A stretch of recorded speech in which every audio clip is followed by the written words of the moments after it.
Napoleon Bonaparte. Napoleon Bonaparte की entry होती है। अब ये क्या करता है कि कुछ कोड लेके आता है। इन कोडों को अपन क्या बोलते हैं, सिविल कोड ऑफ 1804। इसे बेसिकली नेपोलियन कोड भी बोला जाता है। ये बेसिकली क्या था, ये बेसिकली कुछ चेंजेस थे जो नेपोलियन ने किए थे डिक्टेटर से बनने के बाद। तो पहला चेंज क्या करते हैं, एस्टेब्लिश करता है इक्वलिटी बिफोर लॉ, मतलब जो कानून होना चाहिए वो सबके लिए बराबर होना चाहिए। पहले क्या हुआ करता था, जो चर्चेज हुआ करते थे और नोबेल्टीज हुआ करते थे, उनको स्पेशल सुपीरियर माना जाता था।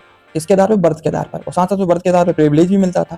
तो जैसे नेपोलियन आता है तो सबके लिए लॉ क्या है, बराबर कर देता है। अब क्लर्जीज, नोबेल्टीज और थर्ड क्लास वाले इक्वल लॉ किया जाएगा, मतलब सबके लिए कानून बराबर रहेगा। पहला चेंज कर दिया। दूसरा चेंज क्या कर देता है, secure the right to property, मतलब यदि आपके पास पैसे रहेंगे तो आप क्या कर सकते हैं, प्रॉपर्टी खरीद सकते हैं। पहले ऐसा नहीं हुआ करता था। पहले केवल किसको, जो हाई सोसाइटी के लोग हुआ करते थे ना, नोबेल्टी, जो क्लर्जीज, इन्हीं को प्रॉपर्टी खरीदने का अधिकार था। अब क्या कर दिया इसने, यदि आपके पास पैसे रहेंगे तो कोई भी कैटेगरी के लोग प्रॉपर्टी खरीद सकते हैं। तो दूसरा चेंज कर दिया। तीसरा चेंज क्या करता, abolish federal system. Federal system क्या होता था, फेडरल सिस्टम मतलब बेसिकली जो बड़े बड़े फेडरल लॉर्ड हुआ करते थे ना, जिसे अपन लोग लैंड लॉर्ड बोलते थे, उनके पास सारी की सारी जमीन हुआ करती थी, जिसके अंडर में कौन काम करते थे, प्रेजेंट काम करते थे। तो इस सिस्टम को भी क्या कर देता है, नेपोलियन खत्म कर देता है। ठीक है। चौथा चेंज क्या कर देता है, transportation and community system are improving. अब ट्रांसपोर्टेशन सिस्टम, कम्युनिटी सिस्टम को अच्छा कर देता है, जिसके कारण का जो इकोनॉमी होती है फ्रांस की, बहुत तेजी से डेवलप करना स्टार्ट कर देती है।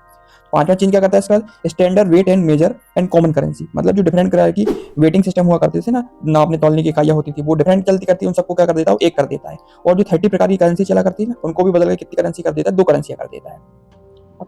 छठवां पॉइंट है, guilt restriction was removed. Guilt restriction को क्या किया था, नेपोलियन ने रिमूव कर दिया था। जिसका फायदा ये हुआ कि जो मर्चेंट थे, आर्टिसियन थे, अब वो फ्रीली ट्रेड कर सकते थे। तो दोस्तों इतने सारे चेंजेस नेपोलियन ने किए। यह